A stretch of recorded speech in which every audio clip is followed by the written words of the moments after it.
15 अप्रैल 1912 एक ऐसी घटना जिसने पूरी दुनिया को हिला डाला। हर किसी के आंख में आंसू थे। आरएमएस टाइटैनिक एक ऐसा जहाज जिसे बनाने के बाद ये दावा किया गया कि ये कभी ना डूब सकता। ये वक्त था 19वीं शताब्दी का, जिस समय जर्मन और ब्रिटिशर्स में एक से बढ़कर एक जहाज बनाने की होड़ मची थी। और इस होड़ में सबसे आगे थी ब्रिटेन की सरकार, जिसने एक ऐसा जहाज बनाया जो काफी बड़ा और आलीशान महल की तरह दिखाई दी। इस जहाज को बनाने का काम सौंपा गया व्हाइट स्टार लाइन कंपनी को। इस कंपनी ने 31 मार्च 1909 में नॉर्थ आयरलैंड की बेलफास्ट में टाइटैनिक का निर्माण शुरू किया। 3 साल की कड़ी मेहनत के बाद 15,000 इंजीनियर्स और कारीगरों ने आखिर बना ही दिया पानी में चलता फिरता ताजमहल। टाइटैनिक अंदर से काफी लग्जरियस और आलीशान था। इसमें 2 बड़े बड़े ग्रैंड स्टेयरकेस थे, एक heated swimming pool, Turkish bath, electric bath, एक जिम, 4 रेस्टोरेंट्स, एक लाइब्रेरी और आलीशान दिखने वाले फर्स्ट क्लास, सेकेंड क्लास और थर्ड क्लास अपार्टमेंट्स। इस जहाज को बनाने में उस समय $7.5 मिलियन यानी आज के समय $400 मिलियन का खर्च आया था। इस जहाज को 16 अलग अलग कंपार्टमेंट्स में बनाया गया था जो पूरी तरह से वाटर टाइट थे और इसी वजह से टाइटैनिक को अनसिंकेबल कहा जाता था। इस जहाज में बड़े बड़े ऑफिसर्स, बिजनेसमैन थे और इसमें मौजूद थे बहुत सारे इमिग्रेंट्स जो अपने सपनों को सच करने अमेरिका जा रहे थे। इस जहाज को बनाने वाली कंपनी ने पब्लिकली दुनिया भर में ये ऐलान कर दिया था कि ये जहाज अनसिंकेबल है, ये जहाज कभी नहीं डूब सकता। 2 अप्रैल 1912 को टाइटैनिक बनकर तैयार हो चुका था। बाहर से इतना सुंदर दिखने वाला टाइटैनिक अंदर से और भी खूबसूरत था और टाइटैनिक की पहली यात्रा को लेकर लोग काफी रोमांचित थे। और 10 अप्रैल 1912 को टाइटैनिक इंग्लैंड से न्यूयॉर्क की ओर निकल पड़ा, जिसमें सवार थे 920 यात्री। इसके बाद साउथहैम्पटन से रवाना होकर 42 किलोमीटर प्रति घंटे की रफ्तार से फ्रांस पहुंचकर 274 यात्रियों को लेकर टाइटैनिक क्वीनटाउन आयरलैंड पहुंचता है और यहाँ से भी 123 यात्रियों को लेकर टाइटैनिक रवाना होता है न्यूयॉर्क के लिए। 1317 पैसेंजर्स और 907 क्रू मेंबर्स को मिलाकर कुल 2224 लोग से भरा ये जहाज जा रहा था अपनी अंतिम यात्रा की ओर। 12 अप्रैल 1912 को टाइटैनिक जब आयरलैंड से निकला, तभी से टाइटैनिक को उसके रास्ते में मौजूद आइसबर्ग की पहली वार्निंग दे दी गई थी। लेकिन टाइटैनिक अटलांटिक ओशन से गुजरते हुए बेखौफ 40 किलोमीटर प्रति घंटे की रफ्तार से अमेरिका की ओर बढ़ने लगता है। इन वार्निंग्स मिलने के बाद टाइटैनिक अपने रूट को बदलता है लेकिन स्पीड को कम नहीं करता। अब इसके 2 दिन बाद 14 अप्रैल 1912 को 7 और आइस वार्निंग दे दी जाती है टाइटैनिक को, लेकिन जहाज के कप्तान एडवर्ड जॉन स्मिथ इन वार्निंग को इग्नोर कर देते हैं और जहाज की रफ्तार को कम नहीं करते हैं और टाइटैनिक अपनी फुल स्पीड में अटलांटिक ओशन के ठंडे पानी में समुद्र को चीरते हुए आगे बढ़ रहा था। सूरज ढल जाता है और रात हो जाती है। कैप्टन एडवर्ड स्मिथ को 6 चेतावनी संदेश अन्य जहाजों से दिए जा चुके थे।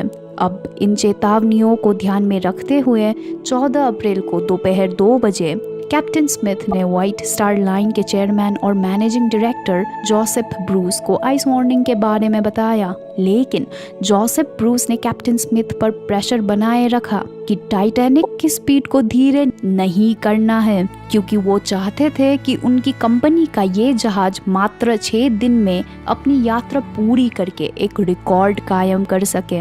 10 अप्रैल की उस भयानक रात ने भी अब एक भयानक रूप ले लिया था। उस रात आसमां में चांद नहीं था। कैप्टन स्मिथ को कहीं ना कहीं जहाज की सेफ्टी की चिंता थी, इसलिए कैप्टन स्मिथ ने 14 अप्रैल की अंधेरी रात को सुरक्षा बरतने के लिए जहाज के 2 क्रू मेंबर्स फेडरिक फ्लीट और रेगनॉर ली को जहाज के क्रो नेस्ट पॉइंट पर तैनात कर दिया, समुद्र पार निगरानी रखने के लिए, ताकि वो किसी भी खतरे की जानकारी तुरंत कैप्टन को दे सके। उस अंधेरी रात में समुद्र का ठंडा पानी, टाइटैनिक और आसमान में तारे मौजूद थे जो शायद इस घटना को देख रहे थे।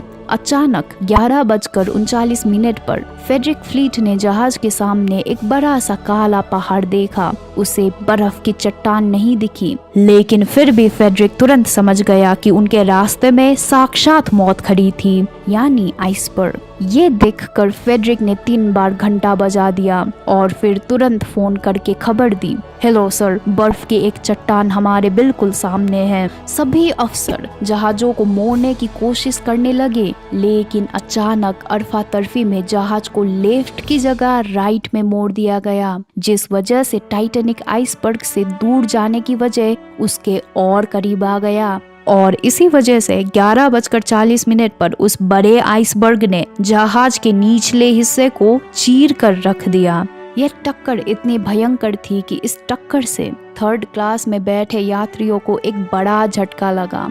टाइटैनिक के आइसबर्ग से टकराने का पता यात्रियों को तब चला जब टक्कर के बाद टाइटैनिक को तुरंत रोक दिया गया और इंजन बंद कर दिए गए। जहाज के टकराने की खबर सुनकर लोग इधर उधर भागने लगे। हड़बड़ी मच गई, चारों तरफ खौफनाक मंजर हो गया। लेकिन इन खौफनाक मंजर में कुछ लोग अभी भी नहीं डरे थे, क्योंकि उन्हें अभी भी ये विश्वास था कि टाइटैनिक अनसिंकेबल जहाज है।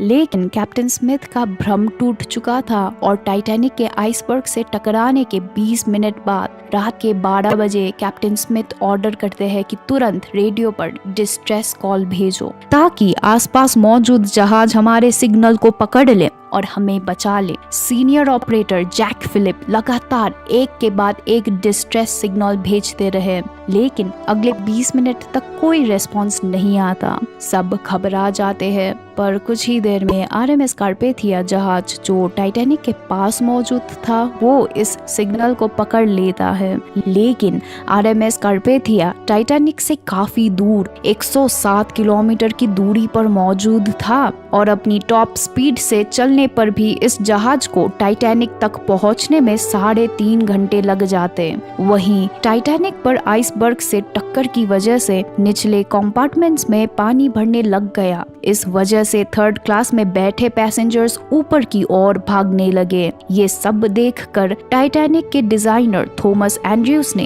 कैप्टन को बताया जल्दी से लाइफ बोट्स को निकाल लिया जाए, क्योंकि जहाज के 5 कंपार्टमेंट में पानी भर चुका है और थोड़ी देर में पानी डेक के ऊपर से बहते हुए सारे कंपार्टमेंट्स में भर जाएगा। लेकिन उस समय टाइटैनिक पर केवल 20 ही लाइफ बोट मौजूद थे और इनमें 65 यात्री ही बैठ सकते थे, जबकि जहाज पर कुल 2224 लोग थे। लाइफ बोट पे बैठने के लिए औरतों और बच्चों को पहले प्रायोरिटी दी गई, लेकिन अरफा तरफी और घबराहट के माहौल पे अपनी जान बचाने के लिए लोग छीना झपटी करने लग गए। जहाज में लाइफ बोट्स काफी कम थी। इस बात पे कई सवाल उठे थे कि कैप्टन स्मिथ ने इतने कम बोट्स को क्यों लोड किया।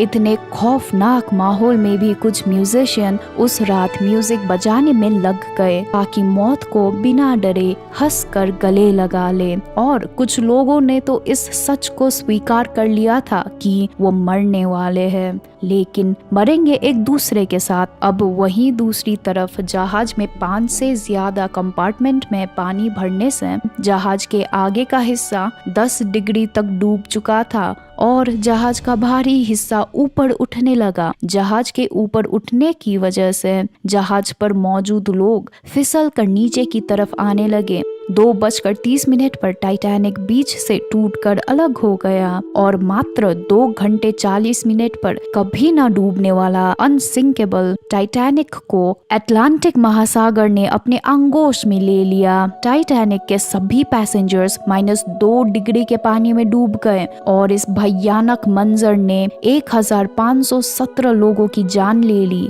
मरने वाले अधिकतर डूबने से नहीं बल्कि -2 डिग्री सेल्सियस के के ठंडे पानी में जमने के कारण हाइपोथर्मिया की वजह से मारे गए। लेकिन टाइटैनिक डूब चुका था। बोट में बैठे 710 लोग अभी भी कड़कती ठंड मौत से बचने का इंतजार कर रहे थे।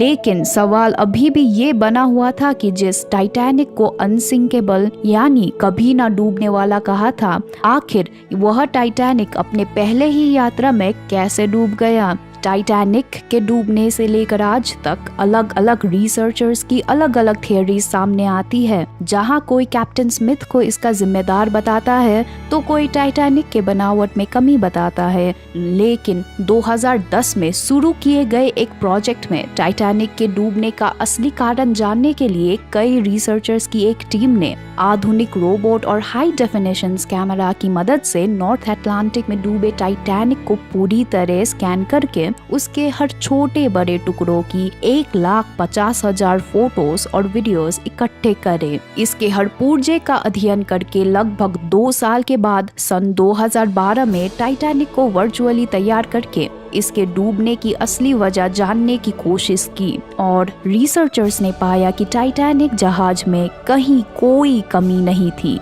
बल्कि रिसर्च में पाया गया कि टाइटैनिक के डूबने की असली वजह कुछ और नहीं बल्कि उसकी तेज रफ्तार थी। इतनी तेज रफ्तार से टाइटैनिक आइसबर्ग से टकराया जो कि हजारों टन वजनी थी, जिसका दबाव टाइटैनिक के निचले हिस्से पर पड़ा और इस निचले हिस्से की चीड़-फाड़ हो गई, जिस वजह से कंपार्टमेंट में पानी भर गया और जहाज डूब गया। टाइटैनिक का मलबा आज के समय में कनाडा न्यूफाउंडलैंड से करीब 600 किलोमीटर दूर 4 किलोमीटर नीचे गहराई में पड़ा है। समंदर की गहराई में टाइटैनिक को ढूंढने में लगभग 73 सालों का समय लग गया और सन 1985 में टाइटैनिक को ढूंढ लिया गया। 100 साल पूरे होने के बाद इसे पानी के नीचे की धरोहर में शामिल कर लिया गया है और टाइटैनिक अब दुनिया भर के लोगों के लिए आकर्षण का केंद्र बन गया है। और 1912 के बाद में 18 जून 2023 को जब टाइटैनिक को देखने के लिए एक सबमरीन में 5 अरबपति जब इसे देखने गए तो ना जाने क्यों टाइटैनिक के करीब पहुंचते ही अचानक इस सबमरीन में एक भयानक एक्सप्लोजन हो गया और ये 5 लोग भी हमेशा हमेशा के लिए टाइटैनिक के साथ ही अमर हो गए। टाइटैनिक समंदर के नीचे रेस्ट कर रहा है और लगातार टूट रहा है। दुनिया भर के वैज्ञानिकों के अनुसार 2023 तक टाइटैनिक पूरी तरह खत्म हो जाएगा। लेकिन दोस्तों, टाइटैनिक भले ही खत्म हो जाए पर टाइटैनिक की कहानी अमर हो चुकी है और टाइटैनिक की यादों में हम हमेशा गुनगुनाते रहेंगे।